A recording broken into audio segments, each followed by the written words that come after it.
Hello mga kababayan ko sa Pilipinas, Bishop Arnel here of Victory Church of God of Fredericksburg, Virginia, USA at maraming salamat po sa inyong patuloy na pagsubaybay sa ating programang ito. At ngayon po ay day 153 ng ating Bible reading at halina po kayo at basahin po natin ang salita ng Diyos sa araw na ito. Job chapter 28. May lugar kung saan ang pilak ay mahuhukay at may puok kung saan ang ginto'y dinadalisay. Nahuhukay ng tao ang bakal mula sa lupa at nilulusaw ang tanso mula sa batong nakuha. Sinasaliksik ng tao ang pinakamalalim na kadiliman. Ginagalugad pati ang kailaliman upang humukay ng batong yaman. Humuhukay ng malalim sa ilang at kabundukan na hindi pa naaabot ng sinumang manlalakbay. Magmimina sila roon sa gitna ng kalungkutan. Sa lupa tumutubo ang halamang kinakain, ngunit parang tinupok ng apoy ang nasa ilalim. Nasa mga bato ang mga safiro, nasa alabok naman ang gintong puro. Ang daang iyo'y di abot tanaw ng lawin, kahit mga buitre hindi ito napapansin. Hindi pa ito nadadaanan ng hayop na mababangis. Hindi pa nagagawi rito ang liyong mabagsik. Hinuhukay ng mga tao ang batong matitigas, pati paanan ng mga bundok ay kanilang tinitibag. Sa malalaking bato'y gumagawa sila ng lagusan. Mamahaling hiyas ay kanilang natutuklasan. Pinagmumulan ng ilog ay kanilang tinutunton at dinadala sa liwanag anumang nakatago roon. Ngunit, saan kaya matatagpuan itong karunungan? At ang pangunawa saan kaya matutunan? Hindi alam ng tao ang daan tungo sa karunungan. Wala iyon sa lupain ng mga nabubuhay. Ang sabi ng kalaliman, wala sa akin ang kaalaman. Ganito rin ang sinasabi ng buong karagatan. Hindi ito mabibili kahit ginto ang ibayad. Hindi ito makukuha palitan man ng pilak. Ang pinakamahal na ginto at alahas sa halaga ng karunungay hindi maitutumbas. Mahigit pa kaysa ginto ang timbang ng karunungan. Mas mahal kaysa sa alahas o sa gintong kayamanan. Mas mahalaga ang karunungan kaysa magandang koral. Higit itong mamahalin kaysa perlas o sa kristal. Kahit na ang topas dito'y di maipapantay at hindi rin mahihigitan kahit ng gintong dalisay. Kung gayoy saan nga nagmumula ang karunungan at ang pangunawa saan kaya matututunan. Hindi ito nakikita ng sinumang nilalang. Mga ibong lumilipad, hindi rin ito natatanaw.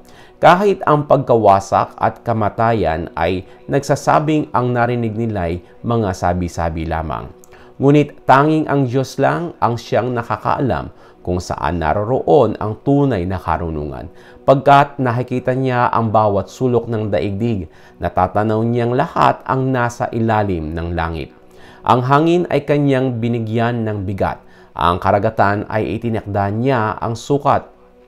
Ipinasya niya kung saan papatak ang ulan at pati ang kidlat binigyan niya ng daraanan. Dito niya nakita at sinubok ang karunungan. Kanyang itinatag at binigyang kahalagahan. Ang sabi niya sa tao, ang pagsunod at paggalang sa Panginoon ay karunungan at ang paglayo sa kasamaan ay siyang tunay na kaalaman. Job chapter 29. Muling nagsalita si Job, kung maibabalik ko lang ang mga unang araw noong ang Diyos sa akin ay palagi pang nagbabantay, nang ang liwanag niya sa akin ay gumagabay, sa paglakad ko sa dilim, siya ang aking tanglaw. Noon ako ay sagana, maluwag ang pamumuhay, kaibigang matalik ang Diyos na buhay, at sa buong pamilya ko, siya ang patnubay. Noon ay malapit ang makapangyarihang Diyos sa akin at ang mga anak ko'y lagi sa aking piling. Masagana ang gatas mula sa aking kawan o libong nagbibigay ng langis, tumutubo kahit sa batuhan. Kapag pumupunta ako noon sa mga kapulungan at nauupong kasama ng mga pinuno ng bayan, kapag ako'y natanaw, mga kabata ay nagbibigay daan, mga matatanda na may tumatayo at nagbibigay galang. Ihihinto ng pinuno kanilang usapan at mga maharlikay tatahimik na lamang. Kapag ako'y nakita at kanilang narinig, sila'y sumasang-ayon at sa aki pumapanig, sapagkat tinulungan ko ang dukha sa kanilang pangangailangan. Dinamayan ko ang mga ulilang wala nang mapuntahan. Pinupuri ako ng mga dumanas ng kasawian, natulungang mga biyuda sa tuway nag-aawitan. At ang lagi kong adhikain, katarungan at katuwiran ay siyang pairaling. Para sa mga bulag ako'y nagsilbing mata, at sa mga pilay ako ang kanilang paa. Nagsilbi akong ama ng mga mahihirap, kahit di ko kakilala ay aking nililingap. Ang lakas ng masasama, aking sinisira ang kanilang mga bihag. Sinikap kong mapalaya. Umaasa ako noong hahaba ang aking buhay at sa aking tahanan payapang mamamatay. Tulad ko nooy punong kahoy na sa tubig ay sagana at ang mga sanga sa hamog laging basa. Pinupuri ako ng halos lahat at di nauubos ang aking lakas. Sa mga payo ko sila'y nananabik, sa sinasabi ko sila'y nakikinig. Ang sinabi ko'y di na dapat ulitin, pagkat sa isip agad nitong naitatanim. Sa mga sasabihin ko'y lagi silang naghihintay. Salita ko'y parang ulan sa panahon ng tag-araw. At ang aking mga ngiti sa kanila'y pampalakas loob. Sa saya ng aking mukha, sila'y lahat ay nalulugod. Para akong hari na sa hukboy naguutos at nagbibigay ng aliw kapag sila'y nalulungkot. Job chapter 30. Ngayon ako'y kinukutyan na ng mga kabataan, na mga anak ng mga taong di ko pinayagan na sumama sa mga asong nagbabantay sa aking kawan. Mga bisig nila ay hindi ko inaasahan, walang gawaing kanilang nakayanan.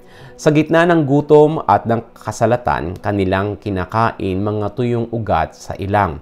Nangunguha sila ng usbong ng halaman sa dawagan at ugat ng mga tambo ang panlaman nila sa tiyan. Ang mga taong ito'y itinakwil ng lipunan at ang turing sa kanila ay mistulang mga tulisan. Mga kuweba at mga kanal ang kanilang tinitirhan, ang iba na may salungga at ang sa iba'y sa batuhan. Ungol nila'y naririnig mula roon sa dawagan. Sila'y nagyayakap-yakap sa gitna ng katinikan. Sila'y parang mga yagit na walang kabuluhan pagkat mula sa lupain sila'y ipinagtatabuyan. Ngayoy ako naman ang kanilang pinagtatawanan. Siyang laging binibiro at pinag-uusapan. Kinukutya nila ako at kanilang iniiwasan at di nag-aatubiling ako'y kanilang duraan. Pagkat inalis ng Diyos ang lakas ko at kakayahan, kaya naman ako'y kanilang nilalapastanganan. Sinalakay nila ako ng walang pakundangan. Hinabol nila ako upang tapusin ng tuluyan. Pilit akong sinusukol upang ako'y pahirapan. Sa ginagawa nila'y wala man lamang humahadlang. Isang pader na may batik o bitak ang katulad ng aking buhay. Sinalakay nila ako at tinapaktapakan. Ang buo kong pagkatao ay nilukuban ng takot. Dangal ko'y naglaho parang bulang pumutok. At ang aking kasaganaan parang ulap na sumabog. Halos mapatid na ang aking hininga. Hindi na maibsan ang hirap kong dala. Sa buong magdamag ang buto ko ay masakit. Ginhaway di madama kahit isang saglit. Hinablot ng Diyos ang aking kasuotan at ako'y kawawang-kawawa. Kaawa-awang kanyang kinwelyuhan. Pagkatapos noon, ako'y kanyang inihagis, lumubog sa putik, parang isang yagit. Di mo pinakinggan, O Diyos, ang aking pagdaing, aking panalangin, hindi mo man lang pinansin. Bakit ako'y iyong pinagmamalupitan at pinag-uusig ng iyong buong kapangyarihan? Bakit hinayaang ang buhay kong angkin, bayuhin ng bagyo at malalakas na hangin? Alam kong dadalhin mo ako sa kamatayan na huling hantungan ng bawat nilalang. Taong bumagsak, bakit mo pa pinahihirapan? Wala naman siyang magagawa kundi magmakaawa lamang. Di ba ako ay dumamay sa mga nangangailangan at nagmalasakit din sa mahirap ang kabuhayan? Tuwa at liwanag ang aking inaasahan, subalit dumating ay hirap at kadiliman. Kahirapan at sakit ang kayakap ko sa buhay at siyang nakakasama sa bawat araw. Ang landas ko ay madilim at walang kapanatagan. Ako'y nagmamakaawa sa lahat kong kababayan. Ang tinig ko'y walang sigla, namamalat parang boses ng uwak at ng asong gubat. Ang balat ko'y nangingitim at nagtutuklap. Sagad hanggang buto itong aking lagnat. Ang dati kong naririnig ay masasayang tugtugan, ngayon tunog ng pagluluksa at pag-iiyakan. At ito po ang salita ng ating Diyos sa araw na ito at pagpalain po kayo ng ating Diyos na banal at buhay. Sa pangalan ng Panginoon Jesucristo, ito'y aking panalangin para sa inyo. Amen at Amen.